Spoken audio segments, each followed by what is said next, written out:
Hello everyone and welcome back to episode 156 of Knowing Wheel. Yes, we've officially now made it 3 years in, if we did these videos once a week. I think we are pretty much there anyway, aren't we, Jamie? I believe we started this show about 3 years ago now. So a massive thank you to all of you for sticking by and listening to us drone on about the world of Formula 1 each and every week. And I'm excited to bring good news to you all this week. Jamie has decided he's going to live in comfort because he's wearing his dressing gown. I'm not. It's a fleece. Leave me alone. You can't even see what it looks like. You told me beforehand. I'll do it up so you can see it's got a zip. There you go. How about that? No, I can't. I still can't see it, so I just thought I'd wind you up about it. But of course, yeah, we're still in the depths of Formula 1 winter, aren't we, Jamie? However, it is just 1 month until we're back racing again in Bahrain.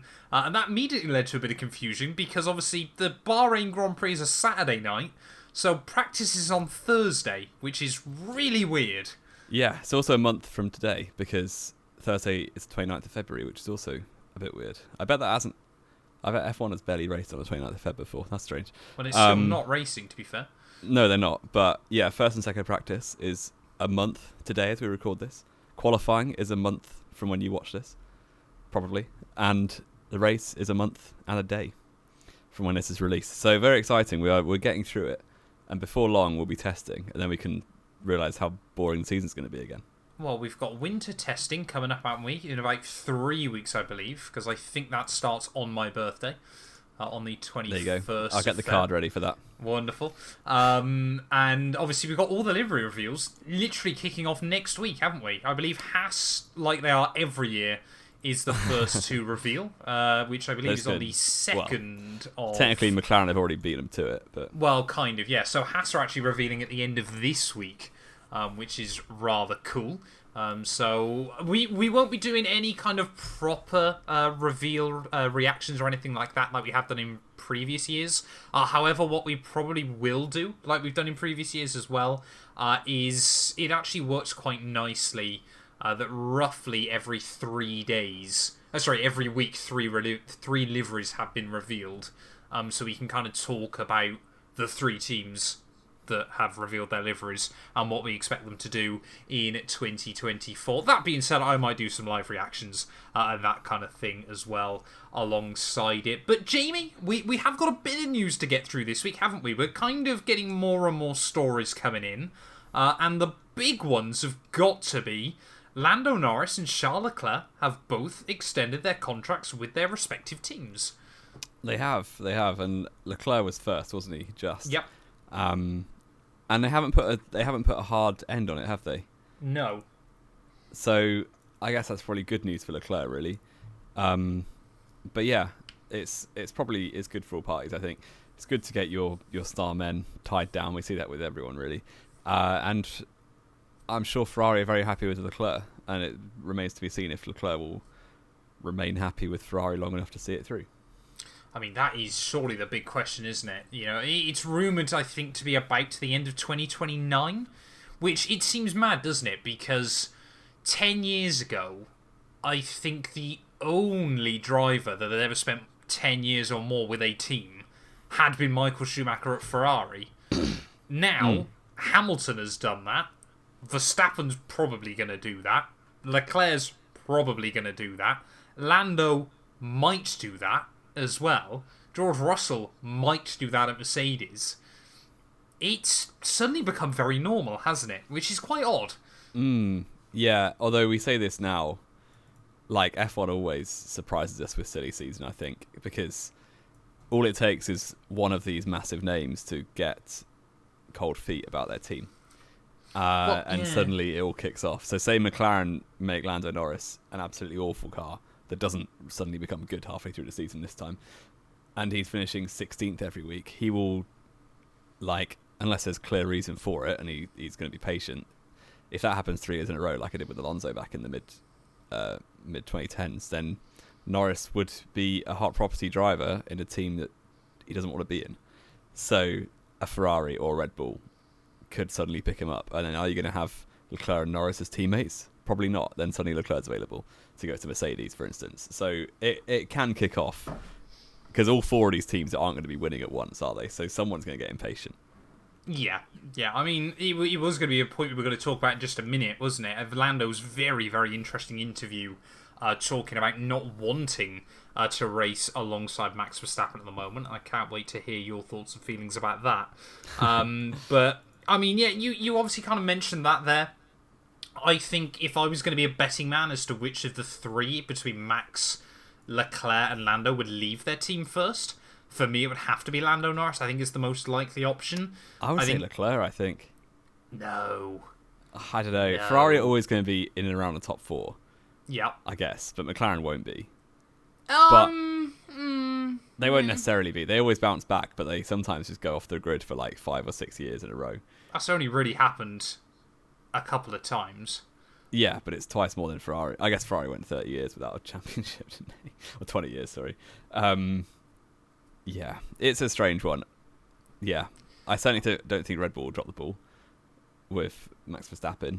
And 2026 Red Bull powertrains? I was thinking about this earlier today. I think this could be, like we talk about how Max Verstappen left Formula 1 far too young. I reckon this could be where we talk. Remember, sort of back in like 2022, 2023, when Red Bull, they kind of parted ways with Honda, and then they decided to make their own engines. How bad an idea was that, Jamie? I can see that being a future podcast, a future, narrative of the sport potentially. But then, I think Verstappen is the sort of guy who'll go and do his own thing for a bit, and then come back in his mid-30s, and suddenly everyone says that he's trash, like Michael Schumacher. Michael came back in his early 40s. In early 40s, to be fair, yeah, it's true, but we'll see. But Leclerc has signed. They haven't put a firm end on it, which is very interesting. I think the previous one ran until end of 24, so that's the end of this year, isn't it? Yeah, wow. Yeah. And from what I'm just reading on the BBC, apparently this run runs until the end of 2029. Yes. But that probably has all sorts of performance-based release clauses if Ferrari do end up being awful. So we shall see. Yeah, I mean, it is interesting. You kind of said there, you think it'd be Leclerc. I think he's still far too enamoured by, he's been Ferrari's darling now for, even before he got to Formula 1, for close to a decade. Obviously Max joined the Red Bull family towards the end of 2014, didn't he? Because before then he was kind of closely linked with Mercedes, which is a very, very weird pipeline to try and think down. Charles Leclerc didn't really, he kind of got into the Ferrari family, end of 16? So it was only a couple of years later. But he wasn't really part of Ferrari at that point still, was he? I think he kind of came into the Ferrari fray for F2 Prema, wasn't it? Yes, I think so. But he is, he's been the boy wonder ever since. The chosen one kind of thing. Yeah. But that I think will continue to be tested. I think the next few years. He's clearly comfortable. He's a number one driver. Even if they wouldn't say it out loud, he is. Oh yeah. I'm just trying to think back to when was the last time Ferrari kind of had a darling that they brought up all the way through. I don't think there's ever been one. And I know people go, "Oh, Michael Schumacher." No, Schumacher wasn't. Neither was Vettel, because they obviously left. Yeah. Like they were absolutely loved by Ferrari when they joined, both Schumacher and Vettel, but neither of them started off through Ferrari. No. Like you're probably, I guess Felipe Massa probably is the closest thing, but he never won the title, obviously. No. And that's it really. Yeah, interesting one, isn't it? I mean, have you heard on the other side, though, of the Ferrari garage? Contract negotiations with Sainz have apparently stalled. Well, probably because they want to make him number 2, I'd imagine. Because they probably put loads of money into Charles that they don't want to... They don't necessarily want Sainz to be winning if they've put all their eggs in the Leclerc basket. So, I think I can see why Sainz is kind of realising he doesn't want to stay in a position where he's going to be number 2 driver. But I think that's, unless he goes to some upstart team such as Andretti or Audi and builds a team around him, I think he's not going to go anywhere better than Ferrari. No, and this is what I was going to say, isn't it? I think there's maybe an element of you give me this or I go to Audi. Yeah. Are Ferrari gonna be too worried about that? Do we think? I mean, he's almost no disrespect, Charles twice. No disrespect to Carlos Sainz, but you could pick any of the top 14 drivers in Formula One, and they would do as good a job as Sainz in that car. He's done pretty much as well as Leclerc in 2 of the 3 seasons they've been together. Let's not those forget that. Yeah, he has, but those 2 seasons Leclerc has been very, very unlucky. Then so has Sainz. Yeah. I think the problem is with Sainz, isn't it? Still, and I know we've spoke about this before. He doesn't have, with the exception of probably Singapore this year, doesn't really have any flashy drives, does he? Particularly, or even the races that he does get that are flashy drives, it's normally you'll come from. Well, he's always the rumor, wasn't it, for years, the conspiracy that he couldn't be shown on TV when he would go from 20th to 3rd and was never shown in the broadcast. That kind of thing, isn't it? Sainz, exactly. For some reason, whether he likes it or not, seems to dodge the limelight. Yeah, and that makes him a great number 2 driver, I think. He's someone who will keep his head down, do a good job, but not really make loads of demands. I guess Silverstone 22 were his first win. That was that was lucky, yeah. That was lucky, because Verstappen had the issue, Leclerc had the terrible strategy, Hamilton was taken out, wasn't he? Was he? Wait, was he? No, he wasn't. He was taken out off the restart, but Merc also messed up strategy. Yeah, and Perez was taken out at turn 1 too by Hamilton. Was it? No, vice versa. By versa. No, Perez took Lewis out, if I remember correctly. Or was that 23? I think you're thinking 23. I don't know. Whatever. There was luck involved with Sainz's first win. And yeah, I genuinely think, like, you could take anyone and put him in the second Ferrari and they would do an alright job. Even someone like Bottas, who's probably not in our top 10 drivers on the grid anymore, would do as good a job as Sainz in that car. I don't know. I think that might be slightly unfair towards Carlos Sainz. And I think that, there might probably as well be an element inside, the Sainz family, of course. Carlos Sainz Sr., absolutely fantastic rally driver, but once he won his couple of titles, he was then constantly the bridesmaid. I'm sure you probably aren't aware, but his rally record was insane from like the early 90s to the early 2000s. He won like 2 world titles in the early 90s and basically never finished outside the top 3 at the end of the season, but never won another WRC title. He was so unlucky in that regard. And I mean, is there an element from his dad going, take a punt at Audi, mate, see what happens, kind of thing? If you can get a few extra million out of them, absolutely, laugh your happy behind to the bank. If not, go to Audi, be the number 1, make again, I'm sure, a fair chunk of change. Let's be fair, for Carlos Sainz, would you say Carlos Sainz, in 15 years' time, when he calls it a day or something like that, less than that I would have thought now, but 10 years' time, Jamie, can you see a world in which we go and Carlos Sainz becomes the second ever Spanish Formula 1 world champion after his hero Fernando Alonso? No chance. I think he's kind of... I guess, unless the Audi gamble goes extremely well and you get a Brawn situation. That's what I was going to say. The only way you see that is if he does a Button. Yeah, so Jenson Button, again, no disrespect, he's not the top cream of the crop kind of driver. He's like a very good, obviously very, very good driver, race-winning potential. I have Button in the same category as people like Mark Webber and Felipe Massa. I'd say he's better than them. I think he's better than them, but he's not in the Alonso Hamilton Verstappen category. He's in the single world champion category, not multiple world champion category. Yeah, and I think Sainz is somewhere around those drivers where they're going to have a bunch of race wins by the time they retire, but they'll be fortunate to have a title. Yeah, right place, right time kind of thing. But and I would put half the grid in that position. I think like some Ocon, Gasly, Hulkenberg would have been in his time. You can see a world in which Ocon wins a world championship. I don't want to see that. As in, right. As in, if Alpine turn up and they've got a great car, then one of them would be a champion. Yeah, but Gasly, I can see it. Ocon, I don't want to see it. Really? I don't want to see it either. But he's in that group. Fair enough. Okay. Let us know what you think. Am I just slandering half the grid for no reason? But yeah, probably. Knowing you normally. Let's bring it over then to Lando Norris then, Jamie, and the very, very interesting interview he had this week. Because, of course, let's be fair, we've been saying it for a long time, haven't we? when is Lando gonna go to Red Bull? And he's made it very clear it's not happening yet. And for one reason and one reason only, he does not want to be Max Verstappen's teammate. Is it wise? Is it stupid? Is it sensible? I think it's harsh to criticize Lando for being scared. I don't like that take at all. Explain. Because he knows, he's been in McLaren for such a long time now, that it takes time going into a new team, especially when your teammate has been there for so long. Like, you even look at Hamilton and Rosberg back in the day. Rosberg had been there 3 years before Hamilton was.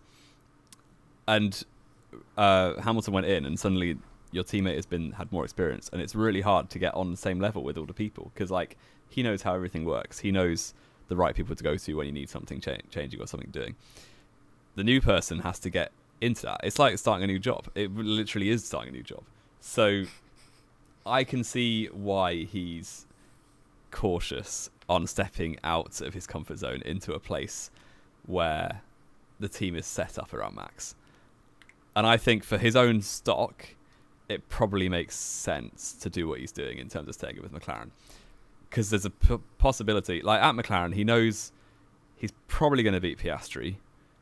Like, obviously Oscar's getting better and better, and they've had a similar thing there. I would still say potentially not the case. Yeah, I mean, it's not a done deal, but I would put Lando's definitely the favourite to beat Piastri. Oh season. Yeah. And he goes to Red Bull, and he's going to lose to Max. I think deep down he knows that, and I think within 3 years' time, when he's been there a while, then he can give it a go. But by then, your confidence is shot. Verstappen's got another 2 titles down his belt, and he thinks he's going to beat you. So I can see why. I actually think it makes more sense to go when there is a rule change, because Verstappen knows his car inside out.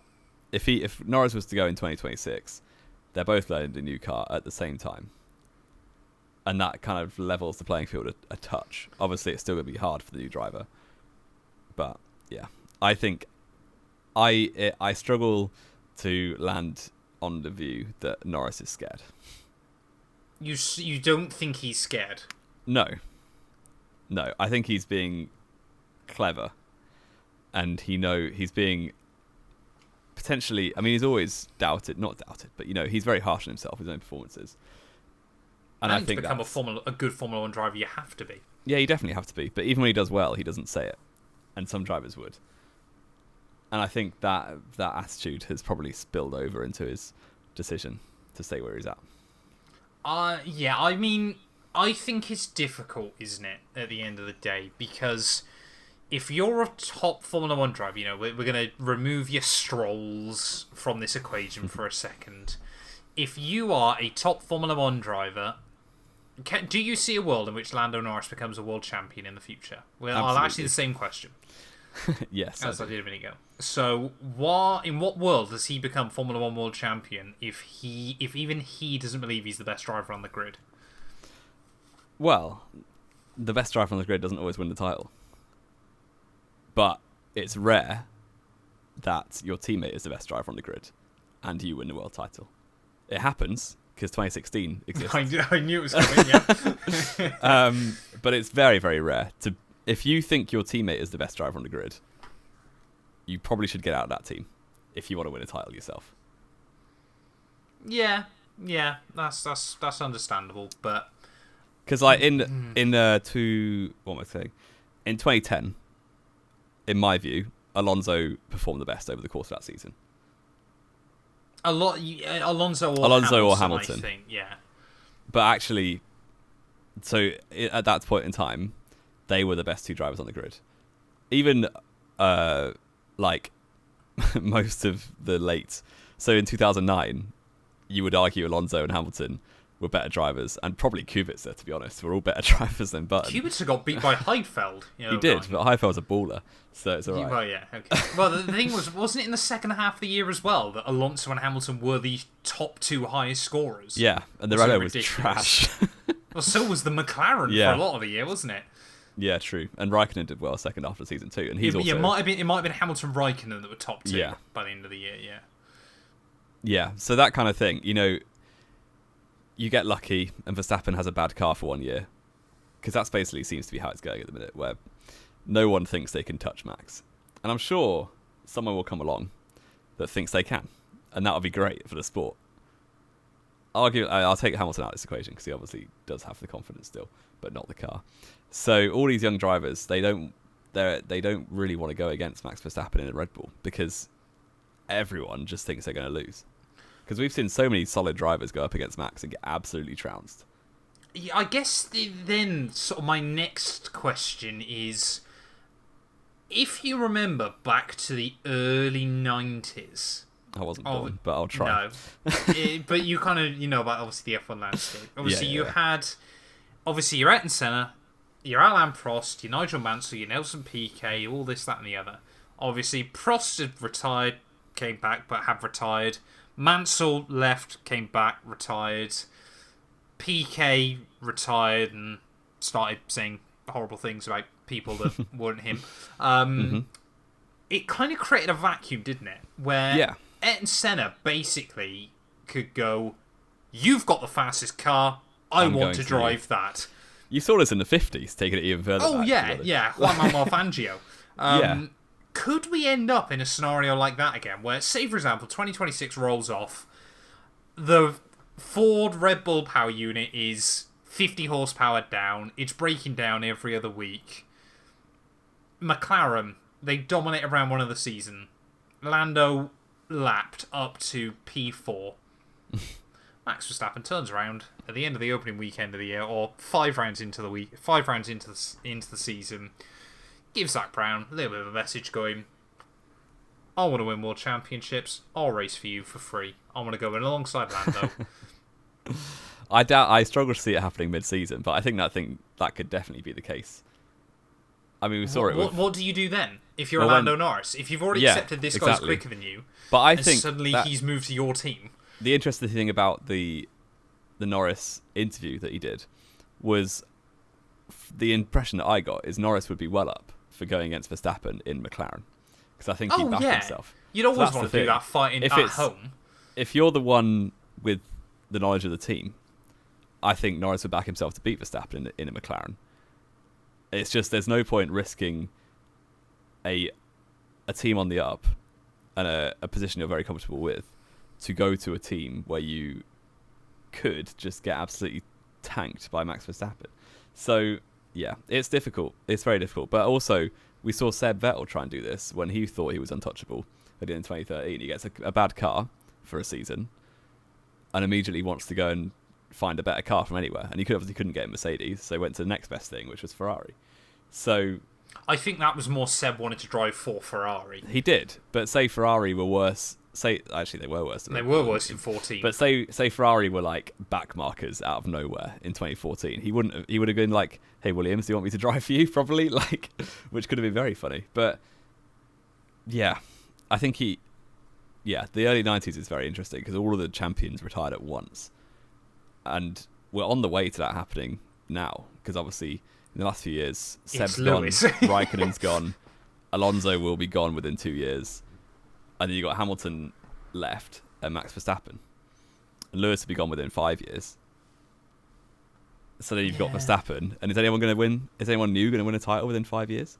You'd hope so. Otherwise, Max is going to be an 8-time world champion. Yeah, exactly. Quickly. But it will feel like, obviously the 90s were different because Senna, who was the big guy at the time, was obviously killed at Imola. And that really left a vacuum. So you had the likes of Hill and Schumacher going for first titles at the same time. The fact that Damon Hill should have ever been in a world championship scrap, I think, is still a disgrace to Formula 1, but there we are. It's like Frentzen and what's the Irish one called? Eddie Irvine. Yeah, the Irish one. Frentzen deserved a world championship, man. He absolutely deserved 99 or 98. If Ralph Schumacher, I listened to Eddie Jordan's podcast with David Coulthard, a very good one.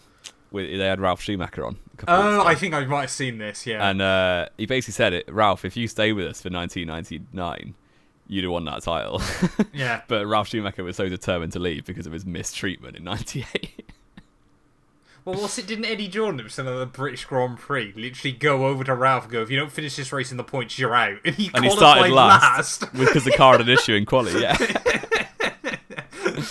So funny. But there we go. Eddie Jordan, man, what a bizarre character. He's so strange. He has a good podcast, though, to be fair. They do, to be fair. Let's go on to our next talking We've been point, rambling Jamie. a lot. We have rambled a lot about that. Should we go to the other announcement that got confirmed this week that, of course, we missed? Because no one always misses announcements. Madrid has been confirmed. Yeah, I kind of came out of nowhere. Usually we get some murmurs and rumours about... Well, we had, to be fair. I guess there's rumours of Barcelona dropping, wasn't there? But... There have been talks for a good couple of months about Madrid. Yeah, maybe. Maybe I'm just out of the loop now that I don't see it. But I quite like it. I think it's a shame for the owners of the circuit to Barcelona Catalunya because they've put so much money into making the circuit better recently, and then they've scrapped it anyway. Like, they've been making such subtle changes to Barcelona, with obviously turn 9 and the last chicane going, and they've opened up a lot of the midsection now, and then they've just scrapped it. And I actually think the racing's getting slightly better at Catalunya, but it's still not enough to keep it on the calendar. But Spain deserves a race while Alonso and Sainz are around, so I'm quite happy. The new Madrid track looks alright. I hate to break it to you, but I don't think Alonso's going to be around when this thing gets raced. Well, is it 26, is it? Yeah. No, he will be. Do you reckon Alonso's going to be signing another 2-year deal? Well, if you're right, and Aston Martin finished 4th in the championship, then I think he will be. Really? Do you reckon he will? Yeah, why not? He's still driving very well. That electrocution in 2015 gave him a new lease of life. Well, and the fact he's got... For all we know, that Aston Martin could have been a championship winner this year. It's just Stroll's awful. Yeah, I'm pretty sure Alonso's quite good. Yeah, oh yeah. I can't remember what... He beat... No, he didn't actually beat Ocon, did he? No. Well, he should have beaten Ocon. I mean, yeah, I think the bigger problem with Madrid, isn't it, is it's now another street circuit, which means already confirmed for 2026, Jamie, if I'm not mistaken. Apparently is, I believe, 15 or 16 of the current 24 tracks have got contracts confirmed, or places that are hosting Grand Prix have got contracts confirmed for them.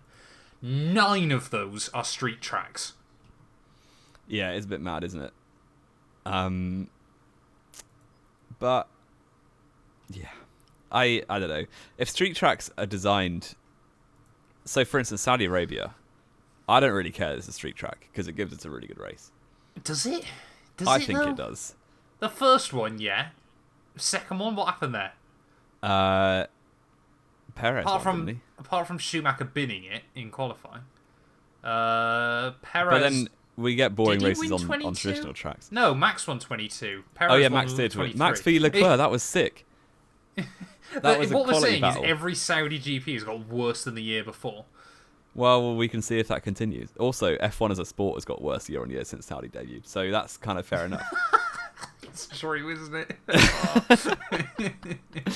So, yeah, as long as street tracks are designed well, and they don't look like Baku, and they don't look like Las Baku Vegas. delivered reliably good racing for the first 5 years. Now it's awful again for some reason. But the track design is just so uninspired. It's just straight and 90 degrees.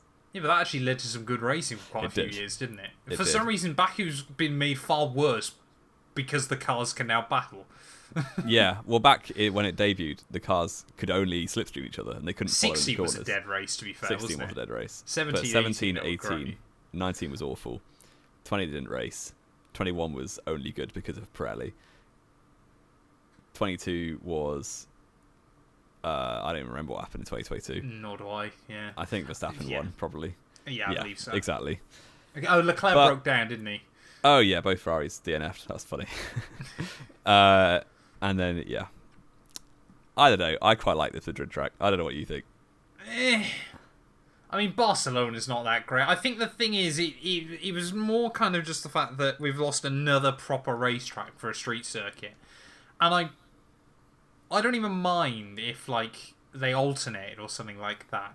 But, I mean, we're probably not that far away, Jamie, from them running the Spanish Grand Prix at Barcelona on the Sunday, and then it's Madrid race night on Wednesday before we head to Monaco for next Sunday or something like that. Midweek racing in Formula 1. It is a lot of races. I think 24... I kind of hope we get to do all 24 this season, just so everyone realises how bad an idea it is. Well, the thing is as well, we basically got the first half of the season, the summer break, 3 Grand Prix, and then another summer break. Yeah. It is true. But, I don't mind. Yeah, the calendar is a problematic thing. I don't mind the idea of racing from the end of Feb to early December, to be honest, when the Grand Prix are quite evenly spread out. You don't want more than one triple header, really, I don't think. No, and I don't think we have got more than one triple header this year, have we? I don't think so, which is good. We've got, Spain, Austria, Silverstone. Well, that's so weird that Spain's after Canada. Yeah, the calendar's going to mess us all up this year, isn't it? Because Japan's round 4 and stuff like that. I don't mind that. Now Japan's not the end of the season, I don't mind that too much. Yeah, it will throw us off, but there we go. I think Madrid's good. I do like the look of the track, and people are saying it's like Formula E, but that's kind of the way it's got to go because races are so much easier to go to if they're in a city, and the globalization of the sport, people fly to races more and more. I do get the spectacle behind it. Yeah. I do understand that. I've just remembered as well that Baku and Singapore are on back-to-back weekends. That's so disgusting. That is just dumb as. What on earth? That's almost as bad as Vegas and Abu Dhabi this year, where drivers were still jet-lagged getting in. Although, to be fair, again, we got Vegas and then Qatar a week later. We got a triple header to end the season as well, sorry. Hang on. Is Qatar the middle of a triple header? Yep. We've got a 3-week break between Brazil and Las Vegas. we got a triple header from Kota to Mexico to Brazil, and then 3 weeks before Vegas, Qatar, Abu Dhabi is a triple header to end the year. They are going to be dead in Abu Dhabi. If Qatar takes it out of them as much as they did this year, that's going to be grim for the drivers. But yeah. Oh man, it's so stupid. So stupid. Why do we end up talking about that again? But yeah, Madrid's been announced. I don't care for it. Jamie doesn't mind it. It is what it is. But can we have some real racetracks again soon, please, F1? That's what I want. Just some proper tracks. I mean, I don't even mind if we go back to, like Germany, Nürburgring and Hockenheim swapping each year for a few years. I think that's going to be the way they're going to have to go soon, isn't it? Because apparently they've now bought the rights and trademarked a race in Chicago as well. Yeah, which is surely going to be alternating. Because we don't need 4 US Grand Prix. Chicago delivered an absolute banger of a NASCAR race last year. Shane Van Gisbergen. Yeah, Shane Van Gisbergen. No, not an oval. But they have a racetrack. Oh, yeah, it was street circuit, yeah. It was basically down a boulevard, you then go left. It was basically a figure of 8, except for rather than crossing over, it was like, in Singapore, where the track almost falls back in on itself. That's basically what Chicago street circuit was. The problem is with American cities is because they're grid-shaped. You can only have 90-degree corners. Pretty much. Yeah, the problem is with American cities is they're actually well-designed. No, they're not well-designed. European cities are way better. Some European cities are better. London is the best city in the world. Is it? Are you sure? In what world? In terms of layout, why is London so great? You can get around London way easier than you can get around. That's because the underground. No, but because it's actually got ring roads. Most American cities have one. This is a really off topic. London's got one ring road. What are you on about? No, it's not. It's got 4. It's got the M25 and that's it. It's got the North Circular. Oh, that's half of London. Have you seen the South Circular? No one cares about South London. It's fine. Well, the South Circular exists. Have you seen it? It does. It's just a B road. It's awful. But that's why I live in. That's why you just live in North London. Well, don't live in London. That's my recommendation. But anyway, Jamie, back to Chicago. I will allow a Chicago street race if, and it's a big if, Formula One do an F1/NASCAR crossover. 2 races, same track, same weekend. That'd be quite cool. That would be. I would love to see them do it with the Indy 500 race on the road course, except for it won't happen because of the Monaco Grand Prix. Yeah, that won't happen. I don't think we need 4 permanent US Grand Prix on the calendar. Miami. Can't I just alternate with Miami? Can't we just do that? Well, Miami, it's a shame it's locked in for 10 years, isn't it? Because we've already had 3 of them. Yeah, but that's still 7 more to go, and they're pretty we've only bad. had 2, haven't we? But one's this year. Did we have 3 or we only had 2? Just 2. We've only had 2. Damn it, man. Yeah, so we've got another 8 Miami Grand Prix for Verstappen to win. So sad. I feel I've been so negative on this podcast. We like Formula One. If you're new here, we don't just complain all the time. We do. We did. Formula One's not what it was when we were a lad. When we were kids. Exactly. But I want to see F1, if they're racing in Chicago, do a crossover event with NASCAR, or do a crossover event at COTA with IndyCar, something like that. I think Formula One now needs to embrace other series. It does. We see that in the gaming industry, where games like mutually prosper by collaborating with other games. Exactly. So we should do it. Let's get F1 at Laguna Seca on the same weekend as the rally. Sorry? Who races at Laguna Seca? Not a rally. IMSA. There you go. IndyCar, to be fair, still. I would love to see an F1 car go down the corkscrew and just lose its front wing every lap. That'd be great. Fair enough. What else have we got to discuss, Jamie? Drive to Survive, Season 6. Oh, yes. I will not watch it. Fun fact, I just finished watching Drive to Survive Season 5 this week. Goes to show how much we care. Was it any good? No, not particularly. It was pretty boring. Fair. I mean, it doesn't help because, of course, we know what happens. We talk about it. Yeah, I've always found this with DTS. I enjoyed it when it first came out because it was novelty. I watched the first three seasons. Yeah. And then 2021 came around, and it's like... The reason I enjoyed it was because you saw things we hadn't already seen. Like, the internals of the teams are the most interesting thing to me. Yeah. But the problem with 2021 was there's an obvious narrative to go for, which they did, which is understandable, but that makes it not for me. Yeah. Because I already know what happened. Yeah, and then obviously the problem with 2022 and 2023 is the IRL seasons have been really boring. Yeah. So, yeah, it's a shame. Real shame, isn't it? At the end of the day, I might watch season 6. I just got Netflix back, so. Fair enough. Should we watch it live on a stream? We should. Next week's podcast, or whenever it's out, February 5th or something. That is. No, it's out. It's out. Yeah, next week, isn't it? I believe. There you go. Maybe. Are we gonna react to live watch along? We'll do a live watch along of Drive to The only Survive. thing I do want to see is Gunther Steiner get the phone call from Gene Haas. It won't be in there, will it? It's too late. Oh, it's too late, isn't it? Well, maybe I'll watch season 7. They'll have to just do at the end of the Gunther Steiner episode, just a cut to black and goes Gunther was dropped 3 weeks after filming. Yeah. I guarantee you that's how they'll do it. That'll be how they portray Gunther Steiner being let go. Final talking point then, Jamie. We've rambled on for quite a while, but both Red Bull Adrian Newey and Mercedes James Allison have come out today, interestingly saying on the time of recording, that they believe they have pretty much reached the limit of what they can do with this generation of cars. So, the question I have for you has got to be, Red Bull, I believe it, what toaster oven are Mercedes going to bring? Yeah. You cannot have reached the potential of this generation of cars if you're not the fastest car on the grid. Or I don't want to believe that Mercedes are cooking. This is the problem. I don't want to believe. I'm just waiting to get to Bahrain, sit down on a Friday afternoon, and Hamilton ends up out in P12 in Q2. Yeah, wasn't it? And it's just another year of No, pain. it was 2022, wasn't it? Where it was out in Q1 in Saudi Arabia. That was hilarious. Yeah, but they took them completely the wrong setup. But yeah, they did. Because he got podium in Bahrain. I think it's both these news actually are probably good news for the sport because we always say, and we've said this, go back and watch this before 2022, when a rule change comes in, generally 1 or 2 teams at most will nail it. Yep.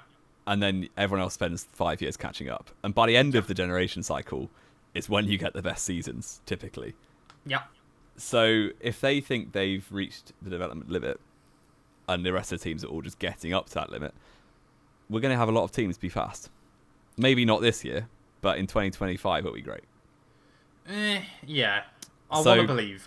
Tune back in a year, and Fernando Alonso is going to win title number 3. I mean, let's be fair. The thing is, well, isn't it, at the moment, is a lot of people don't give it enough credit still in Formula 1. The grid's already closer than it pretty much historically has ever been. Yes. Like, the idea that the entire grid can be covered by a second in qualifying. The problem is, one team mental. is just an absolute machine when it comes to everything. They just don't make mistakes. Well, it's just race pace, isn't it? The thing is with Red Bull. Race pace, and also, like, even back when Mercedes were quality, they would sometimes have a strategy blunder. They would sometimes drop the ball with reliability, or their drivers would crash into each other. Those things just don't really happen where they've set up the perfect machine at winning world championships.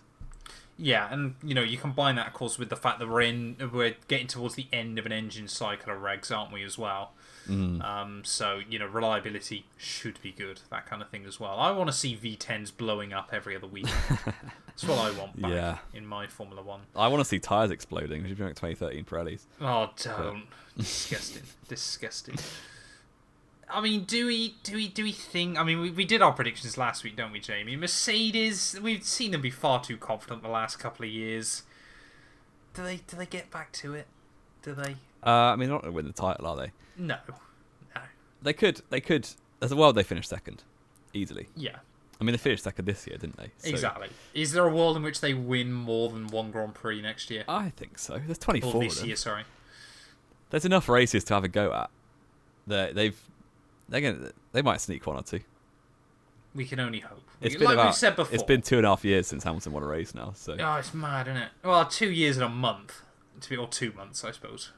3 months by the time the season starts. Well, yeah. I mean, I would love to see Lewis walk away with a dub in Bahrain. Oh, man. The joy. The joy.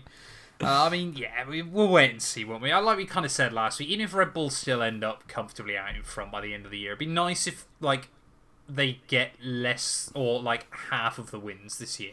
55%. Even if the bigger picture, yeah. I'll make a deal. 55% of the wins. That's what, 13 out of 24. Yeah. I'm chilling. That's a lot of wins for everyone else. One for Alonso, please. One for Alonso, a couple for Hamilton, a couple for George and Ferrari, and maybe, a lucky one here. And a random Gasly. A Gasly win or an Albon Williams Zhou back Guanyu. to the top. Zhou Guanyu redemption before he gets sacked at the end of the year. Oh, I'm actually, on that topic, I'm very excited that we get to go to Shanghai talking about real tracks. We do hopefully get to go back to Shanghai this year at last. It's usually been cancelled before this point in previous years. Yeah.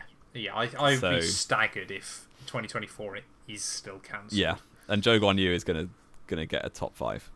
Is he? I see a world in which Zhou Guanyu gets absolutely destroyed at turn He'll get 1. taken out at turn 1. You just know it's going to happen. By Logan Sargent, because America's better than China. It's a political statement. Hopefully not. Yeah, Shanghai is a great circuit. My first ever league race win versus Matt was at that circuit. So I thought you won. No, you didn't win Australia, did you?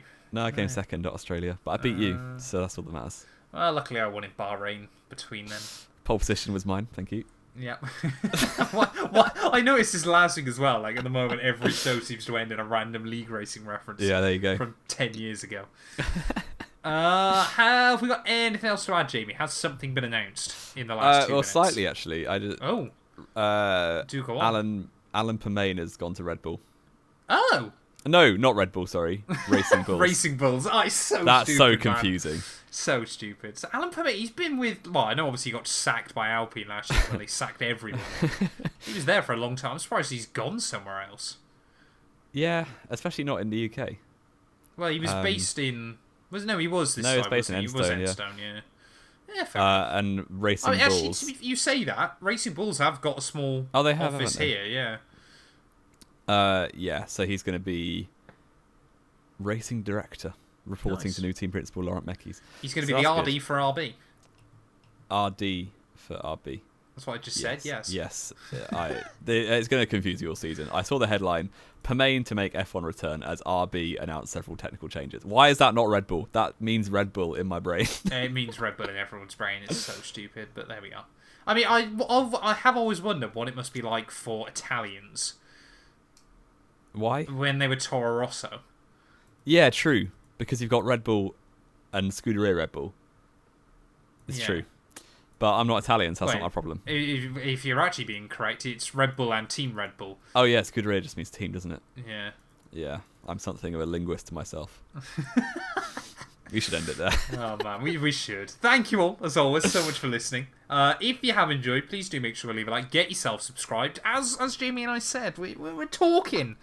We want to try and potentially in the near future do some live shows, which could be very good fun as well. But there's no promise of that at the moment. However, what is a promise is if we reach 10,000 subscribers, we will try and reach every Formula 1. Well, when we reach... I love that kind of energy. When we reach 10,000 subscribers, we will try and get to every F1 Team Factory inside 24 hours. In Europe. Haas. Yeah. But yeah, thank you all as always so much, and we'll be back very soon with more Knowing Wheel.